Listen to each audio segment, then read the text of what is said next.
Let's talk about what if Trump loses, but insists he won. How many times have they written articles like this? Multiple. Where it's like all the time. It's been, you know, there was a funny tweet I saw, and it said, if you're one of these people that's retweeting the story that says Trump is not going to leave the White House, you're the rube. You're the target of their grift. Yep. They're going to keep writing these stories because they know you're going to keep clicking on them, and they write new versions every single time. Mm-hmm. Trump will cheat. You know what like Trump said if he loses? What? They were like, what do you do if you lose? And he's like, then I lose. I don't. What do you mean? Like what? Yeah. Like it's a very boring answer. Like I leave. Like but what Joe, are you talking about? Joe Biden apparently said something like he'd have to get the military to pull Trump out. Oh gosh. Very exciting. Why are they engaging in this kind of rhetoric? You know what I mean? Like, shouldn't they just keep their mouths shut? What was that? What do you got? Spritz. We got to spritz the Spritz cat, time. We got a Spritz spritz cat. event. and she's gone. Okay, but let's stop worrying about the cats. Let's check out the story. Check it out. Yeah. Well, actually, here's the first thing. No, I'm no. gonna do. I want to actually comment on that because it makes me think every single thing that's happening is the Democrats firing all the weapons they've got.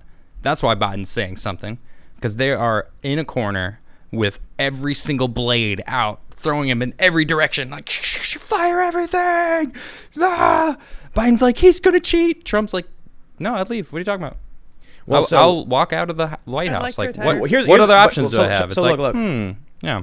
This scenario is very similar to one we talked about before. Okay. Where they're like, Trump doesn't win, so they accuse, the Democrats of cheating or claim there was Chinese interference, and then jam up the process so that nobody wins, and then the Supreme Court or the House side with Trump. Well, didn't the Supreme Court just rule that the states have to give their popular vote to the electoral votes? They have to give their electoral votes right. to who wins the popular vote. in the state. No, in the state. Oh, in the state. Okay, So yeah, okay. so if a state says Donald Trump won, then the electoral votes have to go to Trump. No faithless electors, because people tried voting for other random people in 2016. Right, Yeah, because okay. I don't agree with any of this. They're not supposed to do that.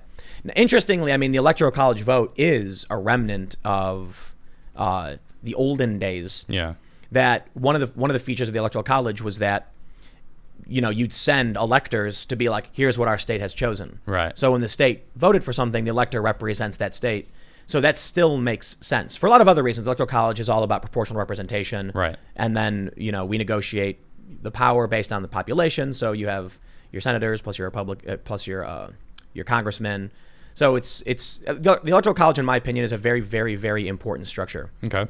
Because it makes sure that we don't have majority rule, basically mob and majority rule. What I mean is, if you had just a popular vote, then you'd have Chicago, Los Angeles, and New York controlling everything. Right, That's that's a a good full point. democracy, right? And it doesn't work. So Yeah. what you end up getting is, let's say they find fresh water, and actually no, we'll use the Great Lakes as an example. Okay. If California was facing another drought, and then it was based on popular vote, California would lobby and be like, why don't we get the water from Chicago? And then New York would, depending on which way they go, it's going to be all about the big cities. Yeah. So the easiest way I explain this to people is when I went to California, and there was an area where the well water had run dry because the farmers were digging deeper and deeper and deeper. There was a drought going on. So it's not solely the issue of voting, but one of the issues was that they had a lot of surface water in the farms. Okay. But because the big cities have more people, they voted, the surface water goes to the cities. So now you had poor people living in rural areas who had their surface water taken away from them by the big cities. So, that's a really good example of the problem. If you live in the middle of nowhere and you have a pond, the big city can just vote and come and take it away. They still can do that. But with an electoral college, it makes it much more difficult for the bigger populations to oppress the smaller states and the smaller populations. Water wars. Then it's coming too. Yep. So anyway, their pitch here, what I think is interesting about this story is two things. First, they say that basically, Trump barely loses, then Bill Barr claims there was cheating, and then, fighting breaks out and the House rules in favor of Trump. But they also mention here at the bottom that, what do they say? Hold on, let me see. Yeah, they're talking about near civil war in the streets. That's what they say. The danger of an undemocratic outcome only grows in other scenarios. that were war gamed by other participants. For instance, what if there is no clear-cut winner on election night, with Biden narrowly ahead in the Electoral College, but with Michigan, North Carolina, and Florida still too close to call? The participants in that war game concluded the result would be near civil war in the streets. Far-fetched rumors are enough to bring out armed right-wing militias today. Imagine how they would respond if they imagined that there was an actual plot afoot to steal the election from their hero. Wow. You know, I actually agree with it. Okay. Because I've talked to some people. I've had people message me saying straight up, if they see, you know, that the election's being stolen, the militias will come out. Yeah, but they're saying that they're out right now. Like, I don't see Well, militias they're talking out. about Gettysburg, saying Okay. that the militias that showed up in Gettysburg fell for the hoax that Antifa was going to burn flags. I haven't seen anything from. Was there militias that showed up at Gettysburg? Yeah. I heard it was happening. Apparently so. I've seen But articles. I didn't. I have yet read them to. 'cause I have it's yet to see. meaningless. I'm sure people have been talking to me about it, But and who- I'm sure they would have sent me images. There's people that follow me that live in Gettysburg that told me about that was going to happen. I'm positive they would have sent me something if they showed up. The only militia that I've seen marching down the road is the guys in Georgia. Yeah, NFAC. Well, Like taunting the supposed right side militias, like Right. bring it on, let's fight. It's like what? Yeah. What do you want? hundreds of people showed up. Okay, so you do have some here. Yeah, in Gettysburg. So this is they Gettysburg. linked to it. Listen, the point is, I agree that right-wing militia groups will come out if they think the election's being stolen. Yeah. But what will they do? Right. Like, what they're trying to insinuate is that right-wing militias, I mean, think about what they're saying. Mm-hmm. Near civil war in the streets, right-wing militias will come out. Are they implying that it's the right-wing militias that'll be, you know, milling about with guns, shooting at people and stuff like that? Because that has not happened. Right. What has happened is the far left, Antifa, Black Lives Matter groups have shot many people. That's true. Have there been right-wing militias who have engaged in that stuff in recent? Am I forgetting something? I know there have been far-right extremists Yeah. who have carried out like lone wolf, you know, terror attacks. you know you'd remember it because you know they would be talking about it nonstop. Absolutely. Yeah, it would be Seriously. everywhere. There would be no escaping that kind of conversation. Yeah, Yeah. exactly. They'd be like, "That's proof." They want that to happen. Right. They can't wait. They would Oh, I love know. that. They'd be like, "Oh, ice cream. Let's spread it out." I think it's correct that there would be near civil war in the streets, and I've explained this to some of my friends that I'm like, listen, man, you've never faced down the mob the way I or many others have. There's no reason, like there's no reasoning. You can't argue with them. That's true. So a good example is when Luke Rudkowski of We Are Change was in Hamburg for the G20. Yeah. And he was walking with a local journalist, this guy Max, and someone yelled Nazi Schweinhund. Yep. And then random people heard it and started punching him. Yep. And like pushing him down. And they chased him down for Yeah. a while. And then the police rescued him. Luke's a right, like I think he's an anarchist. Yeah. A right wing, like anarcho-capitalist. So that he actually, I'm pretty sure he hangs out with like right and left wing anarcho types. Yeah, he's in, like, not even Mexico. he's not even a wing. Yeah, He's like he's his another own wing. Yeah, exactly. Well, he's He ANCAP. broke off of the Off the winged plane. Yeah. animal. But that- he's always been like that. no, it's right? true. No, he Yeah. stands But apart. my understanding is that the people he hangs out with, a lot of them are like, I don't want to say Antifa, Yeah. but close without the violence, because true anarchists don't believe in it. Right, But like, okay. you know, so he gets pointed out and he gets physically attacked. And that's what I tell my friends. I'm like, when the chaos starts, no one knows if you're on their side. But if you're wearing very like obvious militia type gear or, you know, a right wing looking thing or American flag, you know where you can stand to be safe. I've been in situations where the mob is active. And, you know, one example is I think it may have been like June 5th. Could be getting the date wrong. In 2015 or 16, man, I can't remember. But it was in San Jose. You can Google this. And there was a mob of people running around outside of a Trump rally beating people. One guy who was with the crowd got beaten too.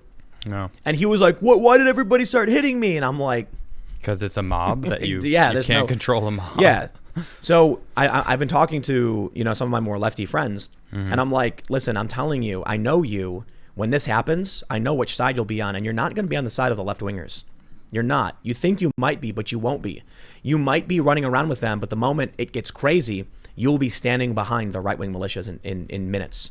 Yep. Because, like, watch some of these videos, man. These people just start getting reckless and destroying things. They fight each other. There's a video out of Portland a couple days ago that Andy No tweeted about, where he's like, in the absence of police, they fight themselves. And it happens because some people are like, hey, don't burn this building down. And the other side's like, F you. And then they start fighting. I mean, look at New York right now. Look at Chicago. There's been so many deaths, so many shootings. It's crazy. It's already a war zone, you know. And then look at what happened in Atlanta. You know, that family was just turning around. They went past the barricade, turned around, and the Black Lives Matter movement shot at them because they were in their zone and killed the 8-year-old. 8-year-old girl is not safe. You will not be safe. But I'll tell you what. I've been to events where there have been right-wing militias, like the Oath Keepers and the 3 Percenters. Okay. And they're the most disciplined people there. Mm-hmm. And to be fair, too, I have been to events where there have been like communist, socialist armed factions. They are also the most disciplined on the ground. Yeah. And I think it has something to do with the respect for the firearm. It's true. So like I've actually seen like armed communist people, and they're very like, we don't want any violence, man, because you do not want to go there.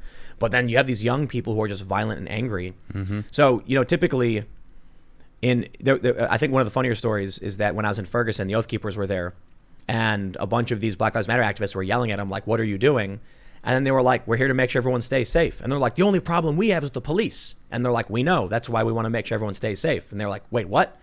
And the Oath Keepers were like, we swore an oath to the Constitution. Yeah. We don't like police brutality. We want to make sure everybody stays safe. And they were like, oh. they see in the media what these people are. And yeah, they may be right-wing conservative traditionalist. Yeah. But they're like anti-violence. They're like, everybody keep calm, stay cool. Yeah. And they're going to make sure, so peaceful protest. When I see, I was actually at an event in Boston, and there were 3 percenters. I don't know a whole lot about what that represents. Same. But they were stopping the right from engaging with the left. So when the left was like trying to antagonize, it was the 3 percenters who are like yelling at the right, being like, "Nah, back off." Keeping the peace. Yeah, keeping the peace and making sure. And none of them were armed, but they were like, if they weren't there, it would have been, I think everybody would just clash, start fighting. The cops were there too. But there were a few people who walked over to their group, and it was the 3 percenters who pushed the right side back, saying, don't engage with them. And it also has to do, in my opinion, with like optics. Yeah. As soon as the right side throws one punch, every camera, boom, that's a front page of every newspaper. Yeah, exactly. Yeah. They don't care if it's the left that's throwing punches. So here's what CNN writes. June 11th, here's the real danger if Donald Trump loses the 2020 election. Oh, good. It's like on your I face. can't wait. Yeah, the first paragraph is the only thing I'm really concerned about. Joe Biden said Wednesday night that he believes if President Donald Trump loses the election and refuses to leave the White House, many of the former generals who used to work for him, quote, will escort him from the White House with great dispatch. Cool. Something Joe Biden believes. Great news. And great news. And so Biden's giving you this like, dude, these people live in an action movie. Yeah, it's just not real life. It's very exciting. Mm-hmm. It's a movie. Yeah. Yeah. So I've been saying that they've glorified movies, and we've turned our heroes into fake characters, and that's what real life is to them. Their reality is based on movies and books. Yep. There's always a bad guy. There always has to be a bad guy. And right now it's like, well, they've presented Donald Trump was like on a silver platter for them. Like, oh, perfect. We have the perfect bad guy. He's gonna. How old is he? He's about to be 80. Oh, like Biden? No, Trump. 73. Isn't he 74? Oh, 74. Yeah. Oh man, I'm way off. Biden's about to be 80. Biden's 78. Anyway, I think. all right. I got his age wrong, but the point I was gonna make is, even Trump is an old man. He's not gonna like rip his shirt off and then go like Jean-Claude Van Damme fighting the generals. Like, what do they think's gonna happen? I know. Like, he's gonna mobilize Trump, like the army in front of the White House and like fight American citizens? No. There's a reason he didn't send people into Seattle, because he didn't. That the optics that we were just talking about, that's terrible. But also, that's what the Democrats wanted him to do. They want him to be a dictator, but he's not. Exactly, he's not. So they keep acting like Trump is a fascist, and he's barely using his power. Yeah. So it's like they think, it's going to be November 4th, like 3 a.m. The results have come in. Trump loses narrowly, and then he's going to be in the Oval Office, and his loyalists are going to be like, "It's the generals. They're outside to remove you. What do we do?" And then he rips his shirt off, and he's got like dual holsters, and he's like, "We're not going anywhere." And he starts like, "What do you think's going to happen?" He's probably exactly that, Tim. I'm not joking. Alex Jones comes out of the roof. Yeah. "I'm with you right now, Mr. President." He comes out of a cabinet. Like, what? Alex Jones, you've been there the whole time? Yes. Well, he's takes off the tinfoil hat. Yeah. I'm ready for the information. No. He puts the tinfoil hat on. Oh yeah. Oh, yeah. Just so Protection. protection. He's about to engage in a battle, and then the generals come in with their mind control device, and they're like cranking the wheel, but Alex Jones is like, they can't stop him. This just makes me think. I can't wait. I am seriously looking forward to the debate. A day later. The debate between Trump and Biden. Man, oof. But wait, hold on to that. I can't wait. All right, I will. A day after that article comes out. Well, hold on. I got to show you a little bit more, right? They say the comments which Biden made in an interview with Trevor Noah on The Daily Show are not the first time that the former president and presumptive nominee, well, he's the nominee, has suggested that he believes the incumbent may well seek to fiddle with the results. Quote, mark my words, fat. I think he's going to try to kick back the election somehow, come up with some rationale why it can't be held, Biden said in April. But the real danger here, blah, blah, blah. Okay, but here, a day later, this is what we get. Trump says he will do other things if he loses the election. It's so boring. Yeah. He doesn't even have a specific noun to represent what he would do. He's like, are you kidding me? I have all these businesses that I've been golf. not working on. Like, I'm going to go build buildings and places. Like, what? Put my name on them. That's what he does. So let's dip our toes into real life. Yeah, please. U.S. President Donald Trump said he will go on to do other things if he loses the November 3rd election after Democratic opponent Joe Biden said the Republican might cheat and refuse to leave the White House. Quote, oh, man. Certainly if I don't win, I don't win. I mean, go on and do other things, Trump told Fox News. I'm just looking at that ballot. You guys can't see this, but there's a ballot that came to our house. Yep. We've talked about this before. We couldn't vote today. Yeah. So there's some stuff going on, and I can see that ballot from here. That's not for anyone that lives here. But none of us got our ballots. And none of us got ballots. So that's an issue. And it's weird that they're painting this picture like Trump is going to cheat. Trump is the one who's going to cheat. I'm just like, why are you saying that so much? But the reality is Trump's response is very boring. Exactly. Like, everything about Trump has been so much more boring than they've tried to claim. And then what's up with this? I keep seeing this. Pop up. Yeah. Oh, okay. Wait, there we go. So the presumptive Democratic Because they haven't had the convention yet. Is he not? Or is it Hillary? Well, I guess just make up your mind, they can't DNC. Say it. They can't say it. Why not? What are they? What, because they haven't middle of August or something? Yeah. When the DNC End of officially declares he's the only one. Because they're going to say Hillary or something. I don't know. Yep. No, I think it's be Cuomo maybe. No way. I have to wonder, man. Are they really helping Trump win? Like, I don't believe it. I'm like, I think about what people and moderates are saying right now. They feel like Trump can't win. They're scared. They're losing their country. And then all of a sudden Trump pulls an upset and everyone feels inspired. Like, I'll tell you what, man. I've been thinking this since Trump won in the first place, where it's like, actually, it's not even on me. There's a conspiracy theory that Trump is part of the deep state. Okay. There's a conspiracy theory, mind you. I'm not saying it's true. The idea is that you look at these photos of Trump and Hillary together. Mm-hmm. You look at these photos of like Trump and Epstein together. And so there's a conspiracy theory that Trump is a global billionaire elite, but he was propped up as an outsider, still part of their elite circle, so that he can get all of the anti-government, anti-establishment types normally would be opposed, now cheering for him. Hold on. Alex Jones. This is the funniest thing. I remember Alex Jones, like, very anti-government. All of a sudden now he's very pro-Trump, right? So what do you end up with? You end up with a lot of these people who are anti-government, now actively supporting the federal government because Trump is in there. It is forcing people to engage. That's the conspiracy theory. Okay. They have used Trump to increase civic engagement. People were disenfranchised, had no confidence in government, weren't voting. All of a sudden, now they're voting. All of a sudden, everybody's involved. Sports teams are gone. Everybody's in politics now. It's true. If people stopped caring about the government and stopped paying attention, they would lose confidence in it and it would just fall apart. So there are some people who believe what we're seeing right now is meant to make it seem like Trump is the outsider underdog and he wins and it restores people's faith in the ability to save their country. But you don't think so? You got this look on your face. Whoa. No. There is things about what you just said that I agree with and things that make me smirk and giggle a little bit. The fact that they would think that he's part of the deep state. Because, I mean, if you haven't noticed, I've been doing a lot of research and I'm furthering myself. I know a lot more than I did a few months ago. And one of those things that I've been researching is Trump. I want to know about the president. And I'm like finding out all these things about him that do not fit that narrative. Like that whole deep state thing. It's just, why not? I mean, I mean, he funded Jesse Jackson's run for president in the 90s. Did you know that? Like, I didn't know that. That's some new information. How does that mean he's not deep state? Well, I mean, he's a civil rights activist. Like, he cares about the people that are that do work. But there are a lot of Democrats that are pro-establishment that are civil rights activists.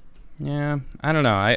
I guess the argument of him being the deep state, it's like you can say anyone is. They can say that I am. Like anyone could be. It could be a conspiracy, but like I have yet to see any sort of proof of that sort. All I see is him being a humanitarian. Actually, like the things that he's done. Before he even ran for office. It reminds me of the South Park episode on the 9/11 Truth Movement. Okay, where the government. The real conspiracy was that the government was trying to convince everyone there's a conspiracy so that people think they're in control of everything. And then at the end, Kyle and Stan like realize, and George W. Bush is there, and they're like, wait a minute, you're lying? There is no conspiracy? You made the conspiracy up? And then there's like, he gives an explanation where he's like, we need people to think that we are all powerful. Otherwise, they actually will threaten us. I mean, come on. What if we told people that we actually lost control and a group of people living in a cave were able to attack us and get away with it? Yeah. We can't have that. So we need people to think, it's like it's a funny thought. Well, I always thought that America doesn't negotiate with terrorists. That's true, right? You've made it clear. I'm pretty sure, yeah. And you've explained why. Well, the kidnappers, at least in foreign countries. I know, but the statement goes, America does not negotiate with terrorists, period. And I'm fairly certain every single person in America has just watched these people just terrorize and rip statues down and take over. And they fell on bent knee. Yeah, it's my insane. liege. No, not everybody. Certainly not me, not you. Yeah. I mean, it's leaning towards the Democrats, to the Democratic side of things, but dude, I'm not confident. I'm not, because the propaganda is so thick. I agree. And it's hard to break through. Oh, I'm seeing it, man. On Facebook especially. It's on Facebook, right? With people that I don't associate with anymore. I've cut them out of my life. It's insane. The things they've said to me. Thanks for checking out this clip from the Timcast IRL podcast. We do the show live Monday through Friday at 8 p.m. If you want to catch the full show, tune in to this channel, subscribe, hit the like button, or check us out on iTunes and Spotify, and we will soon have this podcast up for free on all podcast platforms. Thanks for hanging out, and we'll see you all in the next episode.